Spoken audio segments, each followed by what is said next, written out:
안녕하세요 여러분. 생생법률쇼 진행을 맡은 임주혜입니다. 법과 가장 친해지는 방법 생생법률쇼. 오늘도 크고 작은 법률 문제로 어려움을 겪고 있는 여러분들을 위한 법률 상담은 물론이고요.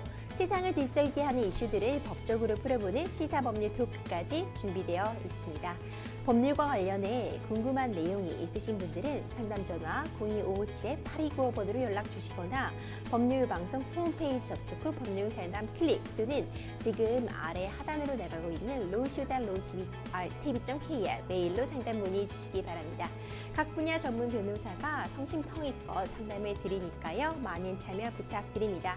지금 이 방송은 유튜브를 통해서도 실시간으로 함께 방송되고 있는 거 다들 알고 계시죠? 많은 시청 부탁드리고 유튜브를 통한 소통의 창구도 활짝 열어두겠습니다. 그럼 오늘 도움 주실 변호사님 소개해드리겠습니다. 법률사무소 오페스 송혜미 변호사 자리하셨습니다. 변호사님 어서 오세요. 안녕하세요. 법률사무소 오페스의 송혜미 변호사입니다. 네, 변호사님 오늘도 다양한 분야의 상담들 준비되어 있으니까요. 명쾌상쾌 통쾌 유쾌한 상담 말씀 부탁드리겠습니다. 네. 그럼 오늘 접수된 상담 내용들 저와 함께 미리 만나보시죠. 미리 보는 법률 상담입니다. 아버지의 재산 돌려주세요. 무신고 숙박업소로 신고당했어요. 나를 찾아온 상간남의 아내, 아들의 한국 국적 유지할 수 있을까요? 까지 오늘도 정말 다양한 분야의 상담들이 접수가 되어 있습니다. 잠시 후 송혜미 변호사님과 함께 하나하나 속 시원한 해결책 찾아보도록 할 테니까요. 시청자 여러분들도 어떤 해결책들이 제시가 될지 기대 부탁드립니다. 생생법률쇼 힘차게 출발해 보겠습니다. 첫 번째 순서는요. 법과 관련된 상식들에 대해 굵고 짧게 알아보는 시간 매일매일 준비되어 있습니다. 오늘은요. 현실 속 사건 사고를 다룬 작품을 알아보는 리얼로 영화다 함께 합니다. 변호사님 오늘 준비하신 작품은 어떤 건가요? 네, 오늘은 조금 좀 무거울 수도 있는데요. 상품백화점 붕괴 참사를 모티브로 한 영화 가을로입니다. 이 상품백화점 붕괴 사고 정말 이런 인재라고밖에 볼 수 네. 없었던 사고여서 더 안타까움이 남는데요. 영화 속에서 상품백화점 붕괴 사고가 어떻게 녹아 들어가 있는지 우선 영화에 대한 소개부터 좀 부탁드리겠습니다. 네, 가을로는 상품백화점 붕괴 사건으로 애인 민주를 잃은 남자 현우의 이야기입니다. 미니어처와 CG 등으로 재현된 상품백화점 붕괴와 폐허 장면은 전체 영화의 20% 정도를 차지하는데요. 단 영화 속 주인공은 허구의 인물이며 줄거리도 민주를 잊으러 떠나는 현우의 여행이 중심이 됩니다. 상품백화점 붕괴라는 다소 무거운 소재를 사용했지만 가을로는 그 아픔에 주목하기보다는 그 아픔으로 발생한 사랑을 담고 있습니다. 이 영화 가을로는요. 제11회 부산국제영화제 개막작으로 오르기도 했었는데요. 당시 제작 발표회에서 감독과 이제 배우들이 영화의 핵심 소재라고 할 수 있는 이 상품 백화점 사고를 떠올리면서 정말 분노를 금치 못했다고 합니다. 어떤 심정인지 대한민국 국민 누구라도 다 좀 공감할 수 있을 것 같아요. 네, 김대승 감독은 상품백화점 붕괴를 소재로 한 이유에 대해 굉장히 조심스러운 부분이다라고 말했습니다. 하지만 김 감독은 한국 현대사를 되돌아보면 염치 없이 그냥 덮어버리는데 급급한 일들이 많다면서 상품백화점 붕괴를 어처구니 없고 있어서는 안 되는 일이라고 분노를 표출했습니다. 이어서 김 감독은 그 사건에 대한 분노를 직접 표현하기는 어렵지만 아직도 상처를 가지고 있는 분들의 그 상처를 같이 치유했으면 좋겠다는 바람을 나타냈습니다. 주인공 현우 역을 맡은 유지태는 상품백화점 붕괴보다 붕괴 후 처리에 대해 분노했는데요.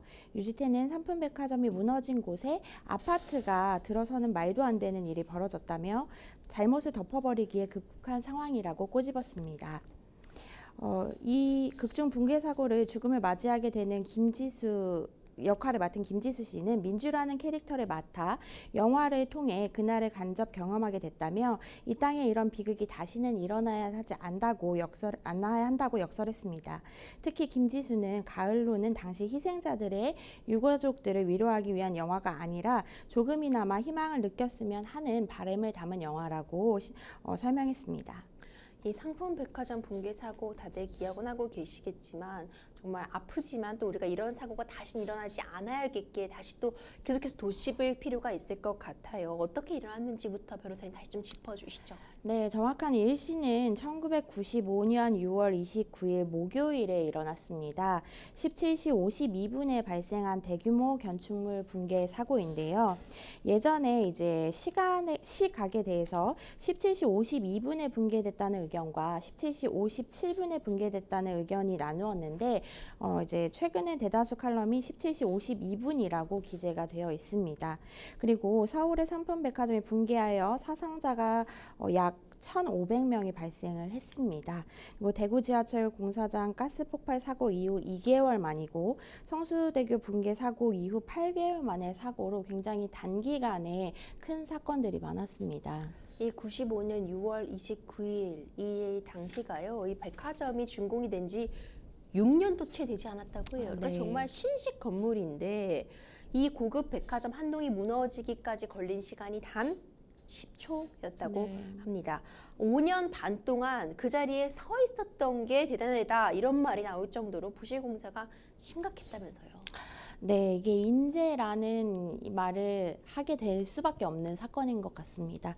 그래서 부실공사의 그 면면을 살펴보게 되면은요, 원래 삼풍백화점은 삼풍랜드라는 이름으로 바로 옆에 있던 삼풍아파트 주민들을 위한 대단지 종합 상가로 설계돼서 우성건설에서 시공을 맡은 것으로 최초 발주가 돼서 공사가 진행이 되었습니다.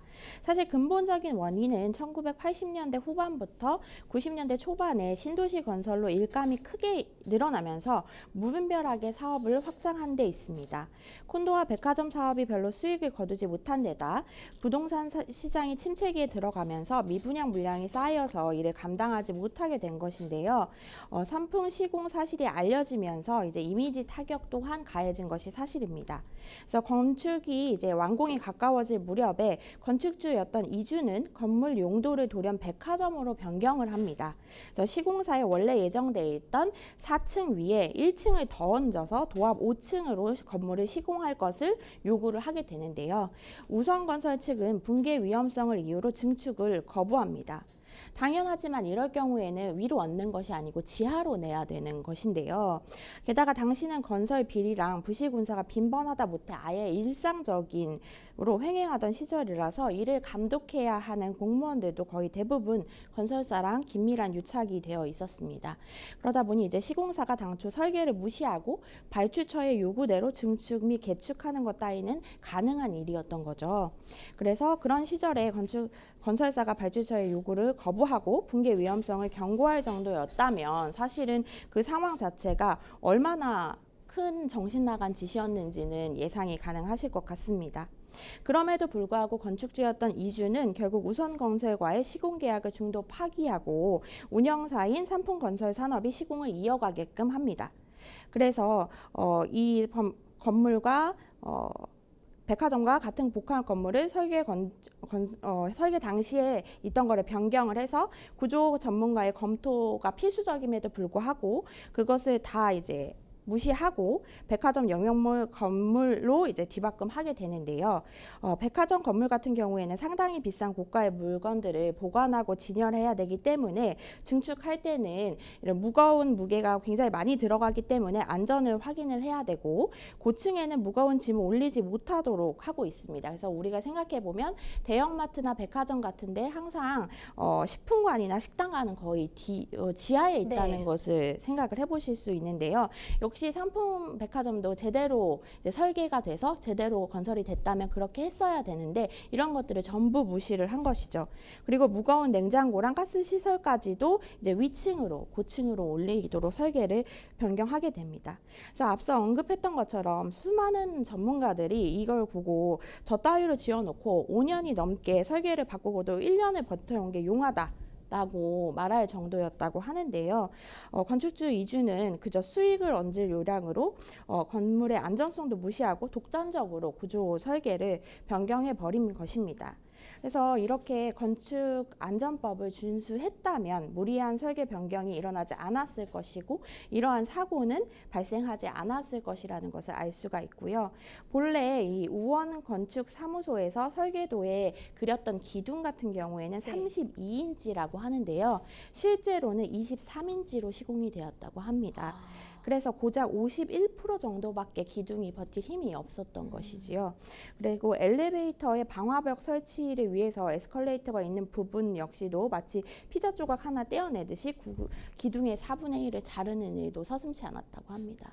그렇군요. 이 사실 상품백화점의 붕괴는 정말 부실 공사를 기본으로 했고요. 그 안에서 무허가 변경, 안전 무시, 그리고 공무원의 뇌물까지 정말 총체적인 부실과 부조리가 만들어낸 결과가 아닌가 이런 생각이 드는데 정말 붕괴가 일어날 수밖에 없었다. 그렇기 때문에 인재다라는 생각 지울 수가 없어요. 네, 이 건축 자체도 앞서 말씀드린 것 같이 이런 수많은 위험성이 있었는데요. 준공 검사도 무시하고 가사용 승인만으로 개점을 했다는 또 문제도 있습니다.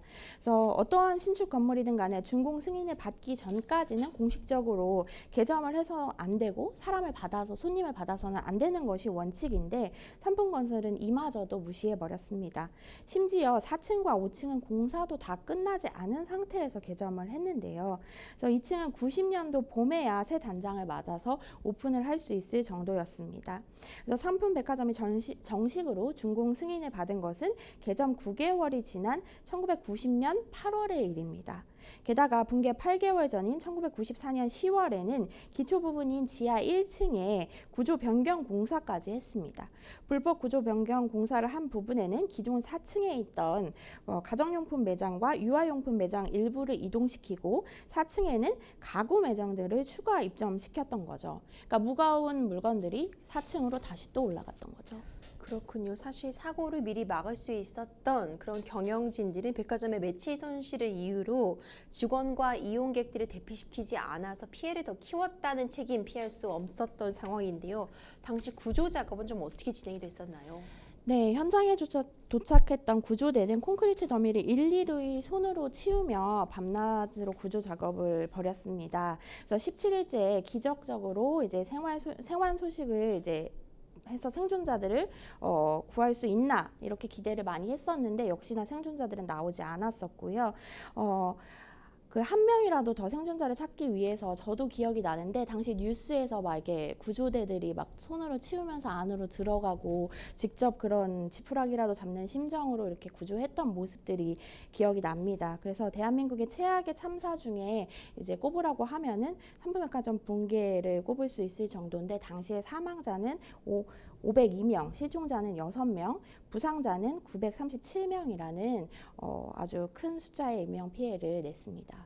네, 정말 안타깝습니다. 이제 재판과 함께 가해자들에 대한 처벌은 어떻게 이루어졌는지도 궁금합니다. 네, 사실 이 부분에 대해서 이제 대법원이 건물 붕괴의 원인이 건축계약의 수립, 건축 설계, 건축 공사 공정, 건물 완공 후의 유지 관리 등에 있어서 과실이 복합적으로 작용한 데 있다고 보아서 각 단계별 관련자들을 업무상 과실치사상 공동정범으로 처단을 해서 원심을 확정시켰습니다. 그래서 시공 과정과 경영 전반에 책임이 있는 삼풍백화점 이준 회장 등은 업무상 과실치사죄 공동정범으로 인정돼 중형을 선고받았습니다.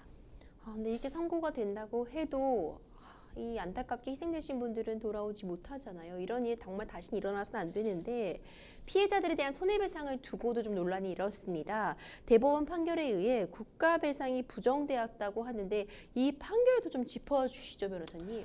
네, 앞서 말씀드린 것처럼 그 공사상의 이런 부분들은 형법상 인정이 돼서 선고를 받았음에도 불구하고 이제 삼풍백화점 붕괴 사고는 붕괴 사고와 서초구청 소속 공무원들의 직무 의무 위반 사이에 인과관계가 없다는 1999년 12월 21일 대법원 판결에 의해서 국가배상이 부정되었습니다. 인과관계가 부정된 이유는 부실 시공, 설계, 무계획적 건축에 대해 건축법령상 서초구가 관리, 감독할 수 있거나 해야 하는 부분의 법령상이 이유가 거의 없기 때문에 직무 위반으로 인해 붕괴 사고가 발생한 개연성 자체가 인정되기 어렵다는 것입니다. 그런데 실제로는 공무원의 직무 범위 관련해서 사경대 작용을 제외하고는 다 적용되는 광의설을 지금 국가배상 청구 소송이 이런저런 이유로 이제 인과관계를 부정하기 위해서 인용하지 않은 것이 아니냐라는 이야기가 있습니다.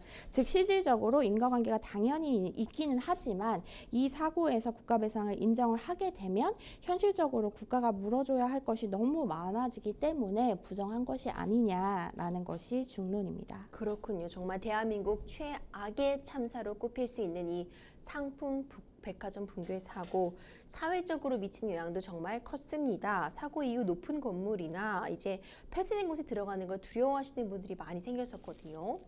네, 사고 이후에 일반 국민들과 그리고 한국에서 머무르고 있는 외국인들 사이에는 대형 건물 및 백화점의 기피 현상이 만연해지기도 했었습니다.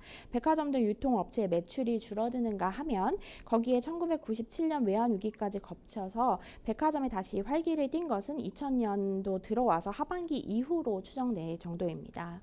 그렇군요. 지금까지 실제 상황, 실화를 바탕으로 한 작품들에 대해서 함께 이야기 나눠보는 리얼로 영화다 함께 했습니다. 여러분들은 지금 생생법률쇼 함께하고 계십니다.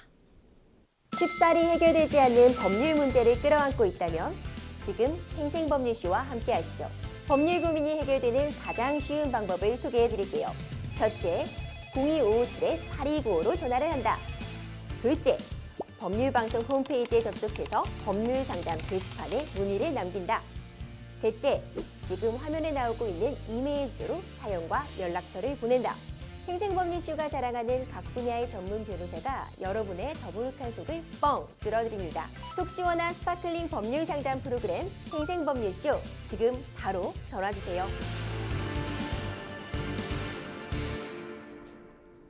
이번 순서는요, 생생법률쇼의 자랑입니다. 성심성의 전화상담 이어가 보도록 하겠습니다. 전화 바로 연결해 볼게요. 상담자님 여보세요? 네, 여보세요? 네, 안녕하세요. 여기는 생생법률쇼입니다. 네. 네, 어떤 점 궁금해서 전화 주셨을까요? 저희 아버지가 폐암 말기여서 좋지 않은 상황인데, 네. 새어머니가 지금 저희 땅이 명의를 전부 다 가지고 있어요. 네. 그래서 아버지가 이제 모은 재산을 이제 나누라고 마지막에 유언을 하셨는데, 새어머니가 본인 자식들에게만 이제 유산을 나눠주고, 네. 저한테는 이제 하나도 이제 나눠주지 않은 상태예요. 네. 그래서 지금 이거를 유산을 저는 이제 좀 받고 싶은데, 네. 어떻게 받을 수 있는지가 좀 궁금해서 문의를 드렸거든요. 그러시군요. 지금 현재 아버님이 폐암 투병 중이신 상황인데 아버님의 재산 명의가 모두 새 어머님에게 가 있다고 말씀해 주셨습니다. 이제 아버님은 공평하게 재산을 나누라고 유언은 해두신 상태지만 이제 새 어머니가 이제 본인이 직접 출산한 아들들에게만, 자식들에게만 유산을 나누어 주려고 하시는 상태이기 때문에 지금 본인의 몫을 좀 찾으실 수 있는지 궁금해하시는 것 같아요. 네, 이 부분 송혜미 변호사님 함께 내용 들으셨으니까요. 어떻게 해결해 볼 수 있을지 좀 차근차근 말씀 나눠보도록 하겠습니다. 네, 안녕하세요. 저는 법률사무소 오페스의 송혜미 변호사입니다. 네, 안녕하세요. 네, 일단은 먼저 우리가 확인해 보아야 될 것들이 몇 가지가 있는데요. 일단 아버님과 어머님께서 사실혼인지 법률혼이신지 먼저 확인을 한번 해보셔야 될 것 같습니다. 그래서 그래서 이제 이 아버님, 어머님 세대에서는 결혼은 이제 사실혼으로 그냥 두시고 혼인 신고를 안 하시는 경우들도 있지만 가족들 간에서는 다 이제 어머니 이렇게 부르는 경우들이 있으니까요. 이 부분에 대해서는 한번 확인을 해보셔야 될 것 같고요. 그래서 만약에 법률혼이라고 한다면 이제 아버님, 어머님 간에 이제 재산이니까요. 공동의 재산이니까 저희가 풀어나가기가 조금 더 쉽고, 만약에 사실혼 관계라고 하시면 이제 아버님 재산이 명의신탁이 되었다라고 해서 우리가 찾아오는 방법을 생각을 해봐야 되기 때문에 완전히 이야기가 좀 달라지게 되거든요. 네. 네. 그래서 일단은 첫 번째로는 이제 아버님, 어머님이 사실혼 관계인지 법률혼 관계이신지 확인을 해보시는 것이 첫 번째 절차고요. 두 번째로는 이제 만약 법률혼이 맞으시다라는 전제로 이제 봤을 때, 법률혼이 맞으시다고 하면 두 번째로 우리가 확인해 봐야 되는 사항은 이제 계부나 계모라고 하죠. 새아버지나 새어머니와 내가 양자 혹은 친양자 관계에 있는지를 또 확인을 해봐야 합니다. 그러니까 재혼과 가정 같은 경우에 이제 부모님이 재혼을 하셔서 양쪽에서 아이들을 데리고 왔음에도 불구하고 이제 법률적으로는 내 자식으로 안 올라와 있을 수도 있거든요. 동거인으로만 되어 있을 수도 있습니다. 네. 네. 그래서 부모님이 그거를 얘기를 해주시지 않았으면 서류 관계를 이제 확인하기 전까지는 미처 알지 못하시는 분들이 많이 계시기 때문에 그 부분에 대해서 이제 내가 양자나 친양자로 올라와 있는지 부분을 한번 확인을 해보셔야 됩니다. 그래서 양자든 친양자든 둘 다 계모의 재산에 대해서 상속을 받을 수 있는 권리가 생기시는 거는 맞거든요. 그렇기 때문에 일단은 법률혼이시고 양자든 친양자든 내가 계모랑도 그런 관계가 생겼다. 법률적으로도 양친 양자의 관계를 형성했다라고 한다면 이거는 이제 상속권이 우리에게도 있거든요. 새어머니 재산 그 자체에 대해서도. 근데 이제 상속이라는 것은 어떤 망인의 사망을 시점으로 받을 수 있는 거기 때문에 지금 두 분 다 아버님이 상황이 안 좋으시긴 하지만 아직 살아계시고 어머님도 살아계시기 때문에 새어머니가 본인의 그 친생 자녀들에게 유산을 재산을 나눠준 부분은 아마도 사전 증여를 하신 것 같거든요. 네.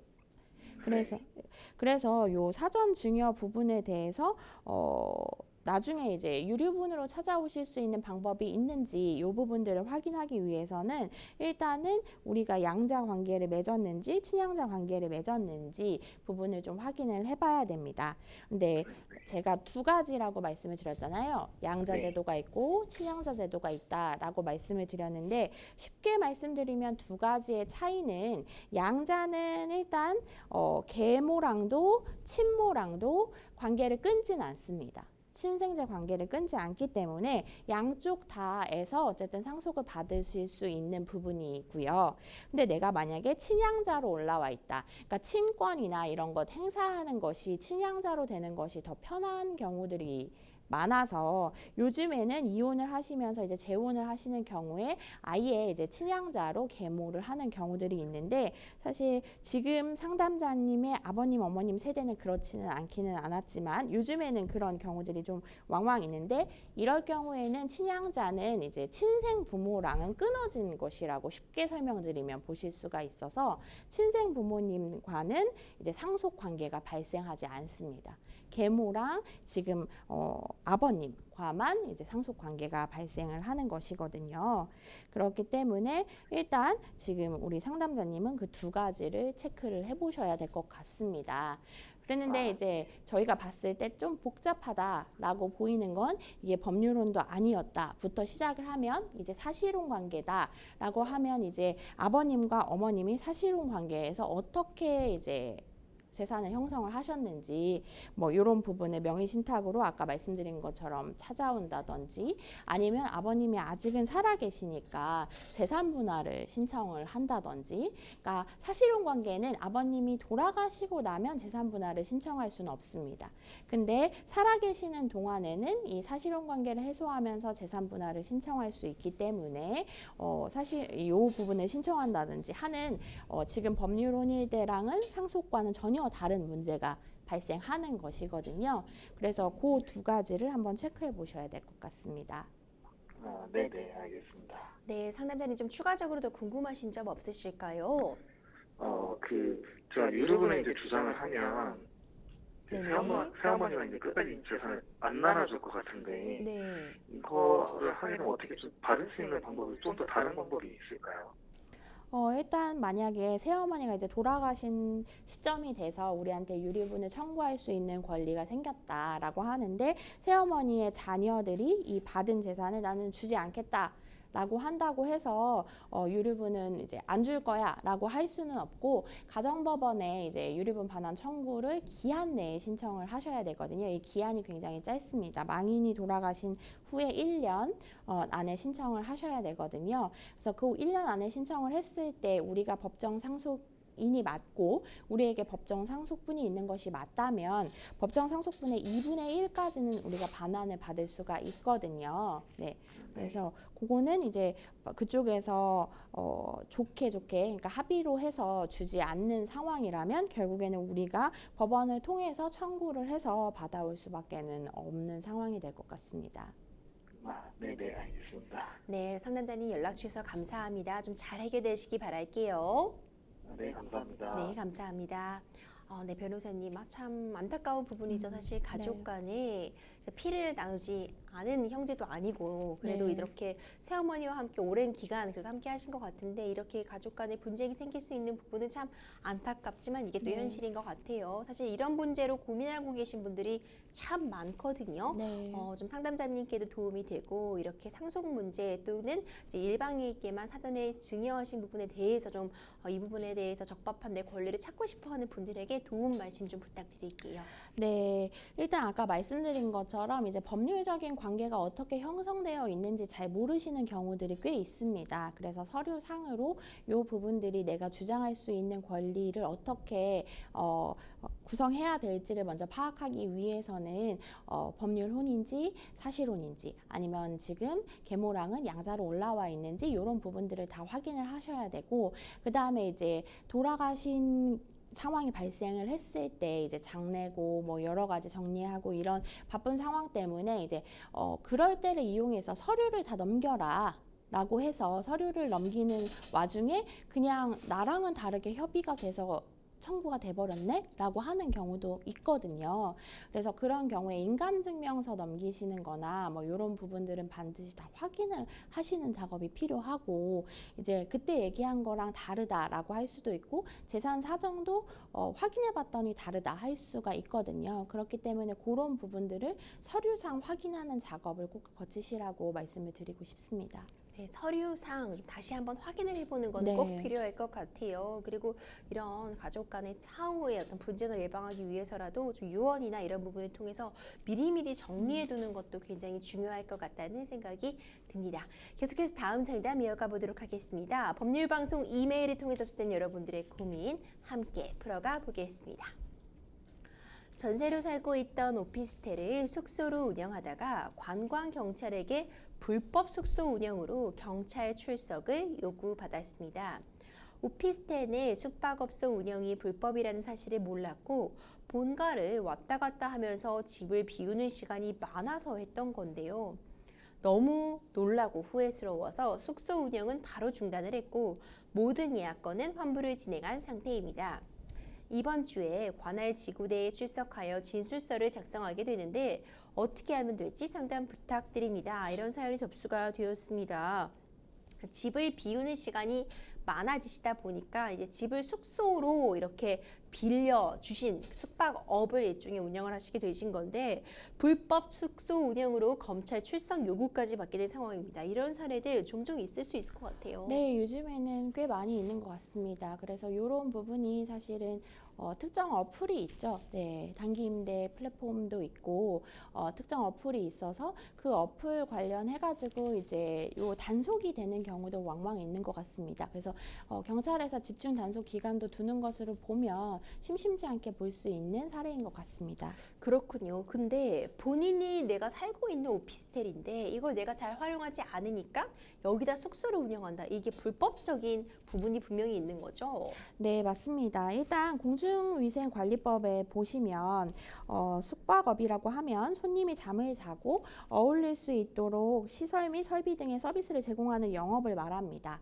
다만 농어촌에 소재하는 민박 등 대통령령이 정하는 경우는 제외하고 있는데요. 대통령령이 정하는 경우를 보면 민박업, 우리가 소위 얘기하는 민박을 볼 수가 있는데요. 민박이나 개인이 할 수 있는 숙박업을 살짝 제한을 풀어주었다고 보시면 되고 이것도 역시 허가를 받아야 합니다.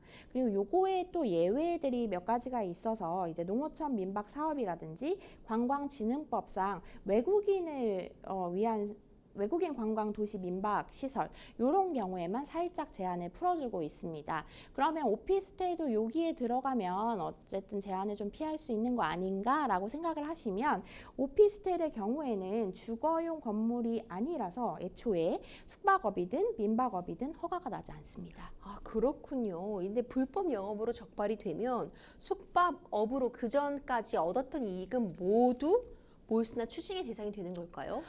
일단 이 법에서는 몰수 추징에 관한 규정을 따로 두고 있지는 않습니다. 그 다음에 범죄 수익을 특정하기가 어렵다는 한계점이 있기 때문에 수익을 추징하는 경우도 잘 있지는 않습니다. 아, 그렇군요. 처벌 수위를 근데 많이들 궁금해하실 것 같아요. 무신고 숙박업소를 운영하다가 적발이 되면 실형이 나올 가능성도 있을까요? 일단 법령상에서는 1년 이하의 징역 1천만 원 이하의 벌금에 처한다고 되어 있습니다. 그리고 초범이신 경우에는 대다수의 경우에는 벌금형이 선고되고 있습니다.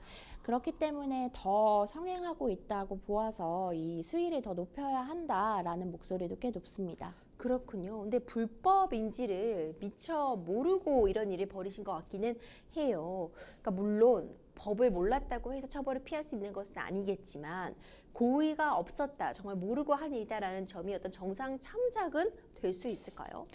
일단 이제 숙박을 했다, 불법을 저질렀다라는 사실관계는 있기 때문에 유무죄를 가를 수는 없을 것 같기는 합니다. 그런데 이제 양형의 사유에서 뭐 반성하고 있는지 재범의 요소가 있는지 이런 점들을 보고 있기 때문에 내가 고의로 한 것이 아니고 불법인지를 몰랐다라는 부분은 이제 반성을 하고 있다, 재범을 저지를 우려는 없다라고 판단받을 소지가 있을 것 같아서 이런 부분들을 주장을 해보실 수 있을 것 같습니다.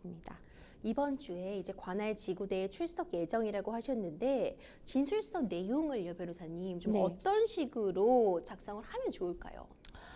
일단 반성하고 있다는 점을 중점적으로 작성하셔야 될 것 같습니다.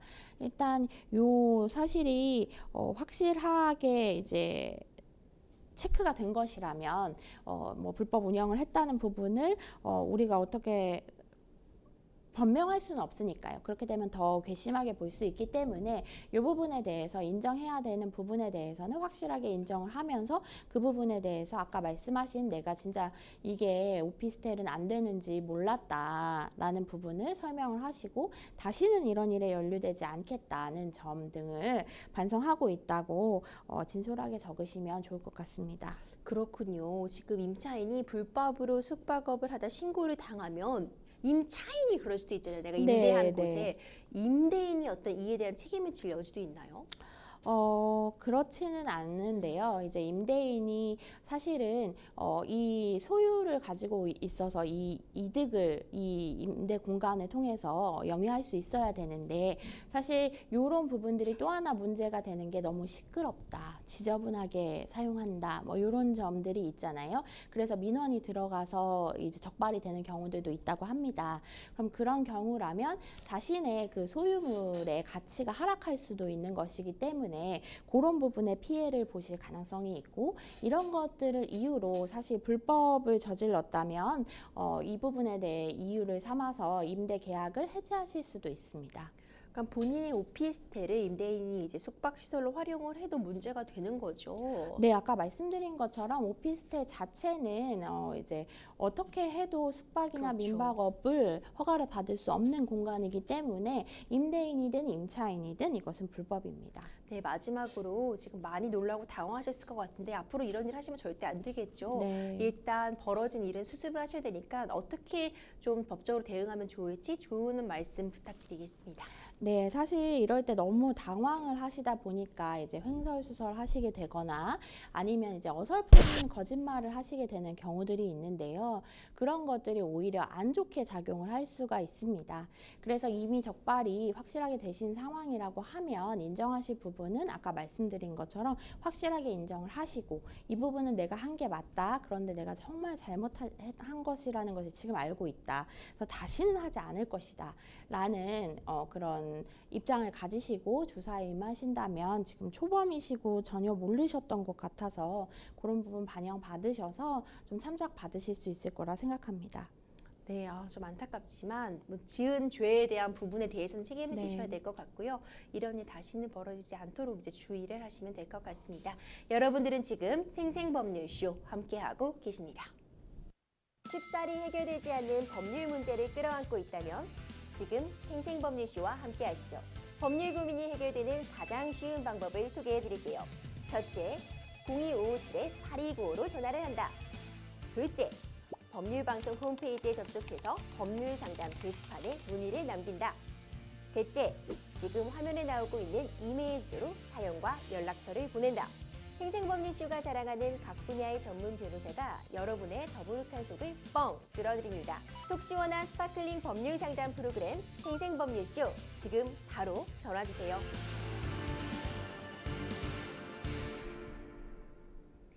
생생법률쇼 이번 순서는요, 이 법률방송 이메일을 통해 접수된 여러분들의 고민 함께 해결해보는 걸로 하죠. 올해 결혼 12년 차가 된 40대 남성입니다. 어느 날 모르는 번호로 전화가 걸려와서 제 아내의 일로 만났으면 좋겠다고 했습니다. 그리고 저는 카페에서 처음 보는 여성에게 제 아내의 불륜 사실을 들을 수 있었습니다. 그 여성은 제 아내와 바람난 상간남의 아내였는데요. 12년이나 결혼 생활을 함께한 아내에 대한 배신감으로 괴로웠지만 아내와 최대한 빨리 정리하길 원했습니다. 그래서 이혼 소송이 아니라 조정 신청을 하게 되었는데요. 조정에서 위자료를 받지 않는 대신 재산 분할은 저에게 유리한 방향으로 이루어졌습니다. 12살 된 딸아이에 대한 양육권도 제가 가져왔습니다. 마지막으로 향후 상대방에게 위자료, 재산 분할 등 어떠한 명목으로도 재산상 청구를 하지 않는다고 정했습니다. 저는 이혼 신고를 했고 공무원 연금법에 따라 아내가 받게 될 연금에 대해 분할 청구를 했습니다. 그러자 아내는 펄쩍 뛰더라고요. 이에 대해 재산상 청구를 하지 않기로 하지 않았냐고 따져 물었는데요. 연금 분할 얘기를 따로 하지 않았으면 연금 분할 청구를 할 수 없는 건가요? 그리고 상간남에게 위자료를 받으려면 어떻게 해야 하는지도 궁금합니다. 정말 안타깝습니다. 이 충격이 얼마나 크셨을까요? 배신감이 정말 크셨을 텐데 상간남 아내로부터 아내의 불륜 사실을 전해 듣게 된 건데 정말 청천벽력이란 말이 이럴 때 써야 될 것 같아요. 이런 사례들이 사실 종종 발생하죠. 네, 그렇습니다. 사실 이제 상대방의 말하자면 이제 상간녀가 돼버린 거죠, 우리 아내가. 네, 상간녀는 저 가정에서 모르고 행복하게 잘 사는 것 같다라는 이제 그런 마음이 드시니까 아마 상간남의 아내분이 우리 상담자님한테 이런 사실이 있다라고 밝히신 것 같아요. 그래서 이런 일들은 사실 실제로도 왕왕 발생하는 일입니다. 이 법원이 배우자의 외도로 인해 혼인이 파탈나면 재산 분할 비율을 산정할 때 이 부분도 좀 영향을 주게 되나요? 이 부분에 대해서 사실 일반적으로 좀 헷갈려 하시는 부분이기는 합니다. 그러니까 너가 외도를 했으니까 몸만 나가 라고 이제 드라마 같은 데서 보죠. 그러니까 그런 것들이 가능한 것이 아니냐라고 이제 이야기를 하는데요. 이제 위자료 부분은 위촉 배우자가 해야 되는 것이 맞는데 재산 분할이나 이제 양육비 관련해서는 이제 유책과 상관없이 혼인 관계의 기여도 그리고 아이의 그런 양육을 위해서 이제 산정이 되는 것이기 때문에 혼인이 상대방의 외도로 인해서 났다. 라고 하더라도 상대방의 재산 기여도가 있다라고 하면은 당연히 재산은 분할을 해야 됩니다. 이러다 보니까 상대방이 바람도 폈는데 내가 돈도 줬잖아 라고 이제 일시 하나의 판결문에 이게 나오다 보니까 그렇게 느껴지시는 부분들이 있습니다. 그렇군요. 지금 남편이 아내에게 청구한 연금 분할이 문제가 된 건데 배우자의 공무원 연금도 재산 분할의 대상이 되는 건 맞을까요? 만약에 공무원 연금, 이제 과거에는 배우자의 공무원 연금은 재산 분할 대상이 아니었거든요.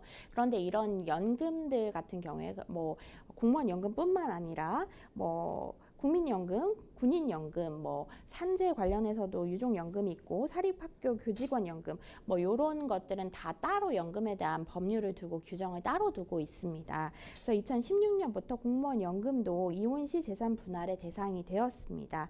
그래서 제가 아까 말씀드린 지금 공무원 연금뿐만 아니라 다양한 연금들이 그 연금 규정에 따라서 이제 재산 분할 대상에 모두 포함이 될 수 있습니다. 이 공무원 연금을 받기 위한 요건과 연금 분할 비율 같은 것도 좀 정해진 것이 있는지 궁금합니다. 네, 이 부분에 대해서는 이제 국민연금도 마찬가지인데요. 아까 말씀드린 것처럼 우리 이 민법상의 재산분할 규정을 따르는 것이 아니라 요것과 구별이 돼서 공무원연금법에 따라서 이혼 배우자가 국민연금공단으로부터 직접 수령할 수 있는 이혼 배우자의 고유한 권리입니다. 그렇다 보니까 요 분할에 대해서 내가 지금 우리 상담사님처럼 내가 이혼 소송에서는 요거를 얘기를 못했다. 국민연금도 마찬가지입니다. 요 부분에 대해서 얘기하지 않았다라고 하면은 공단에 이제 이야기를 해서 요 판결문을 저희가 보내게 됩니다. 그래서 만약에 판결문에서 5대5라고 나왔다라고 하면 요 전체에 대한 것은 아니고요. 이제 혼인 기간 동안에 우리가 같이 형성했다고 보이는 쌓아온 걸로 보이는 연금 부분에 대해서는 그 비율과 비슷한 비율로 해서 받으실 수가 있습니다. 사전에 아내 향후 어떠한 명목으로도 재산 분할을 받지 않는다는 내용으로 이제 합의를 받으신 건데 이 경우에도 연금 분할 청구할 수 있는 건지 좀 봐야 될 것 같아요. 네, 일단 여기에 만약에 요거를 넘어서서 한 문장 더 붙여서 연금에 대해서도 마찬가지로 청구하지 않는다라고 썼으면은 청구를 못 하실 거라고 생각이 드는데요. 아까 말씀드린 바와 같이 민법상 재산분할 청구권과는 연금은 분리가 된 다른 연금법에 따른 분할에 따르고 있습니다. 그래서 실제로 이혼상에서 내가 연금을 빼먹었었다, 국민연금을 미처 넣지 못했었다라고 하면은 국민연금 관련해서 건강공단에 다시 이 부분을 신청할 수 있는 절차를 두고 있습니다. 그래서 오히려 이렇게만 썼다면 연금에 대한 부분은 들어와 있지 않은 것이기 때문에 오히려 신청을 하실 수 있는 거죠. 그렇군요. 지금 상간남에게 위자료도 청구하고 싶다고 말씀을 해주셨어요. 그렇다면 이 위자료 청구를 위해서는 어떤 점들을 미리미리 준비하는 게 좋을까요? 사실은 상간 소송 하시기 위해서는 아내가 상간을 저질렀다는 증거가 좀 필요하죠. 그래서 지금 상간남의 아내에게서 이 이야기를 들으셨다고 해서 만약에 그쪽에서 이미 소송을 하고 있다거나 증거를 확보한 게 있으시다면 좀 조력을 받으실 수도 있을 것 같고요. 두 분이서 뭐 서로 그 부분에 대해서 진술서를 써주시는 경우도 있을 것 같고요. 네, 그런 증거들을 좀 확보를 하셔야 됩니다.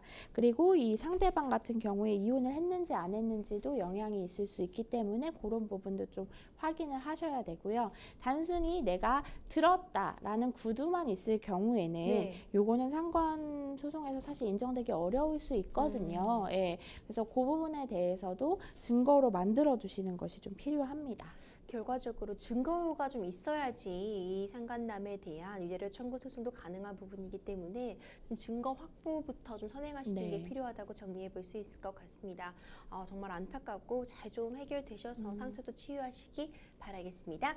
계속해서 다음 상담 이어가 보도록 하겠습니다. 법률방송 홈페이지 통해 접수된 여러분들의 고민 해결해 보겠습니다. 안녕하십니까. 생생법률쇼의 간결하고 정확한 방송에 감사드립니다. 제가 궁금한 점은 선천적 복수국적자의 국적 이탈에 대한 건데요. 선천적 복수국적 유지를 원하는 경우 잘 이해가 되지 않는 점이 있어 질문드립니다. 먼저 제 아들에 대한 현재 상황을 정리해 보면요. 1994년 영국 출생 남자로 부모 양쪽이 한국 국적이고 출생 이후 한국 여권을 소지하고 있습니다. 2012년에 영국 여권 최초로 발급받아 복수국적 여권을 소지하게 되었고 그 전까지는 계속 한국 여권으로 여행을 했습니다.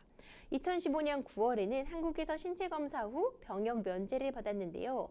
최근 여권이 2018년 12월 6일 발급돼 올해 12월 6일까지 유효한 상태입니다. 여권 기간 만료로 새 여권을 발급하려고 하는데 제가 궁금한 사항들을 자세히 알려주시면 좋겠습니다. 이런 사안이 접수가 되었군요. 일단 2015년 9월에 병역 면제를 받았고 2018년도에 새 한국 여권을 받았으니까 복수 국적자로 인정을 받은 상태라고 봐야 되는 건가요? 꼭 그렇지는 않습니다. 네. 지금 영구적으로 이 부분에 대해서 한국 국적을 내가 취득했다라고 할 수 있는 안심할 수 있는 상황은 아니신 것 같고요. 한국 국적을 박탈 당하실 수도 있습니다. 이후에 이제 18년에는 이제 한국 여권을 받았지만 이거에 대해서 이제 어떻게 할 거냐, 너 이거 미이행했던데 어떻게 할 거냐, 이제 확실히 해라라는 서면이 날라올 수 있거든요. 그래서 그때 이 부분에 대해서 확인을 하거나 소명을 하지 못할 시에는 한국 국적이 박탈 당하실 수도 있습니다. 그렇군요. 근데 만약 2015년도 9월에 이제 병역 면제를 받은 후 2년 내에 외국 국적 불이행 서약을 안 했다면은 한국 국적이 자동으로 소멸되는 건가요? 만 22세 이전 또는 남자인 경우에 군대를 마치고 2년 안까지 외국 국적 불이행 서양을 하지 않는다면 복수 국적 유지가 불가능할 수가 있습니다. 그래서 한국 국적을 박탈당할 수 있다는 것이 아까 제가 말씀드린 부분이 바로 이 부분입니다. 그래서 물론 연락이 오기까지 아까 드린 것처럼 소명해라, 너 서약을 미이행했던데 라고 연락이 오기까지는 일정 기간 동안 지금 한국 국적 여권 나왔네 라고 이제 말씀해 주신 것처럼 마치 내가 복수 국적이 이제 된 것이구나, 계속 유지할 수 있는 것이구나 라고 느끼실 수가 있지만 이제 외국 국적 불이행 서약을 하지 않았다면은 원칙적으로는 한국 국적이 상실되게 되는 것이고, 이것이 사실 전산에 다 있을 거거든요. 그래서 영구히 소명을 하지 않으실 수는 없기 때문에 이 부분은 지금 상실될 위험에 굉장히 가능성이 높다라고 볼 수 있습니다. 현재 여권이 만료되어 여권 연장을 하려고 하시는 그런 상황이잖아요. 네. 그렇다면 복수 국적자로 인정을 받아서 한국 여권을 받을 수 있는 가능성이 있는 건가요? 지금 기한 안에 지금 아직까지는 소명을 하라는 연락이 오지는 않은 것으로 보이거든요. 그러니까 요 기간 안에는 이제 발급은 받으실 수 있을 거라고 생각이 드는데요. 기간을 어떻게 정해서 오게 될지, 혹은 발급을 안 해줄지, 혹은 아니면 나왔다가 기간을 뭐 10년으로 나왔다가 중간에도 박탈이 당하실 수가 있거든요. 서류로 이때까지 소명하지 않으면 너는 이제 한국 국적이 박탈되는 것이라서 더 이상 모든 이 국적에 관한 걸 행사할 수 없다라는 서류를 받으실 수 있기 때문에, 그렇다고 봤을 때는 지금 발급은 받으실 수 있지만 굉장히 유동적인 상태다, 안심할 수 없다라고 말씀드릴 수 있을 것 같습니다. 이 주영 한국 대사관에서는 영국 시민권자가 아니라는 증명이 필요하다고 하셨다고 하는데, 이 경우 한국 국적을 유지하기 위해서는 영국 국적을 포기해야만 하는 걸까요? 그렇죠. 복수 국적 유지가 되지 않기 때문에 둘 중에 하나를 선택하셔야 되는 상황이신 거죠. 그렇군요. 사실 요즘도 여전히 원정 출산이라는 말이 예전에는 진짜 많았었죠.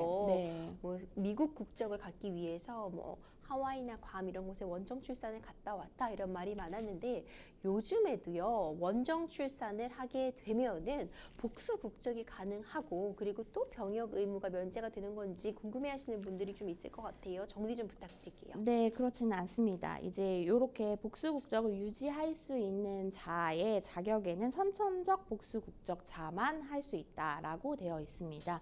그래서 선천적 복수 국적자란 출생 당시에 아버지 또는 어머니가 한국 국적으로 출생자 국적 동시에 취득한 사항을 말합니다.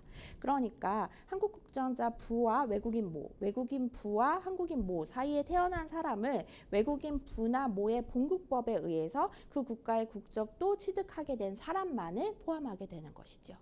그러면 후천적으로 이렇게 원정 출산 등을 통해서 외국에서 출생을 했다는 것만으로 바로 복수국적이 되는 것도 아니고, 그렇다면은 그를 이유로 해서 병역을 면제받기도 어려운 거겠네요. 그렇죠. 이 원정 출산자 같은 경우에는 두 사람 다 한국 국적자로서 한국에 거주지를 두고 있고, 그런데 출산을 위해서만 해외에 나갔다 온 사람이기 때문에 이런 혜택을 받거나 복수 국적을 유지할 수 있는 그런 선택권을 주지는 않습니다.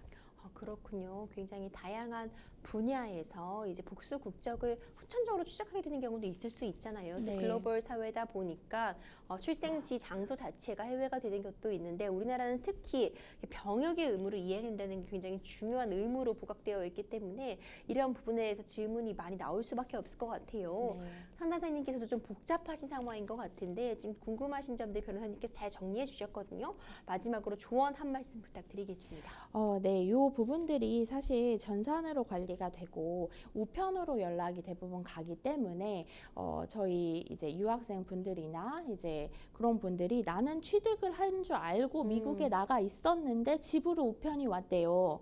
그럼 저는 이걸 소명을 하러 한국에 들어와야 되나요? 그렇죠. 라고 문의를 주시는 경우가 왕왕 있습니다. 그렇기 때문에 우리 상담자님도 지금 연락이 오지 않으니까 이렇게 조용히 있으면 한국 여권을 계속 소지할 수 있는 것이 아닐까라고 생각을 하시면 내가 예상치 못한 시점에 갑자기 연락이 와서 소명해라. 안 그러면 박탈된다. 라고 이야기할 수 있거든요. 네. 그러니까 그 부분에 대해서 좀 계획이 있으시다면 고려를 하셔서 계획을 하시는 것이 좋을 것 같습니다. 네, 좀 잘 해결되시기 바라겠습니다. 생생법률쇼 어느새 마칠 시간입니다. 오늘도 함께해 주신 송혜인 변호사님 고생 많으셨습니다. 감사합니다. 감사합니다. 방송이 끝나도 상담 접수 계속됩니다. 도움이 필요하신 분들은 주저하지 마시고 생생법률쇼로 연락 주세요. 오늘 저희가 준비한 소식은 여기까지입니다. 시청해주신 여러분 고맙습니다.